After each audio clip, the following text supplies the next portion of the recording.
est venu pour le Fils de l'homme de recevoir la gloire. En vérité, je vous le dis, un grain de blé ne sera jamais qu'un simple grain, à moins qu'il ne tombe dans la terre et y meure.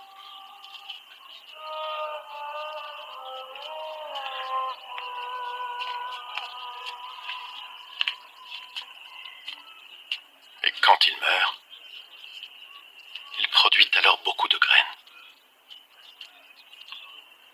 Ceux qui chérissent leur propre vie la perdront. Mais ceux qui refusent leur vie dans ce monde la garderont pour la vie éternelle.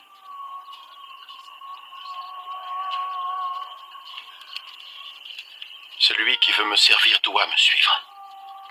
Ainsi mon serviteur sera là où je suis, et mon Père honorera quiconque me servira.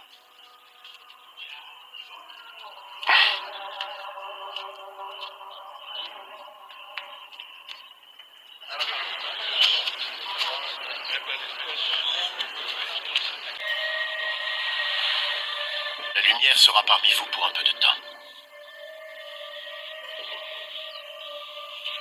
Suivez votre chemin pendant que vous avez la lumière, pour que l'obscurité ne vienne pas vous surprendre.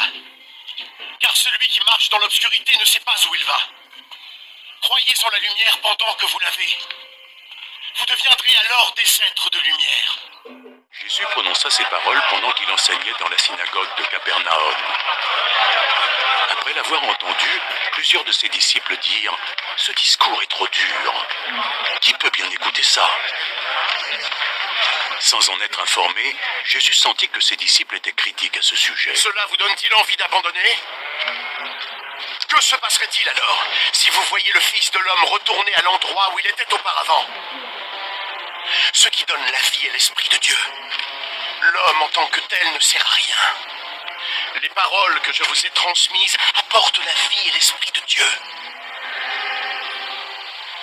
Mais il en est parmi vous qui ne croient pas. Depuis le tout début, Jésus savait qui étaient ceux qui ne croiraient pas et qui était celui qui le trahirait. Voilà la raison pour laquelle je vous ai dit que personne ne peut venir à moi si le Père ne leur en a pas donné la possibilité. Dès lors, plusieurs de ses disciples se retirèrent et ils ne l'accompagnèrent plus.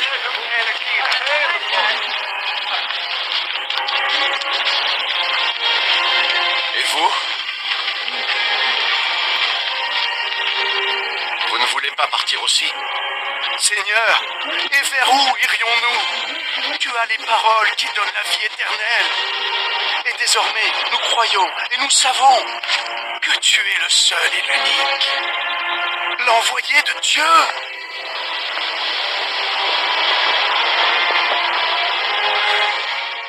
De sorte que ce qu'avait dit le prophète Isaïe semblait se réaliser. Seigneur, qui a cru en notre message? À qui le Seigneur a-t-il révélé son pouvoir?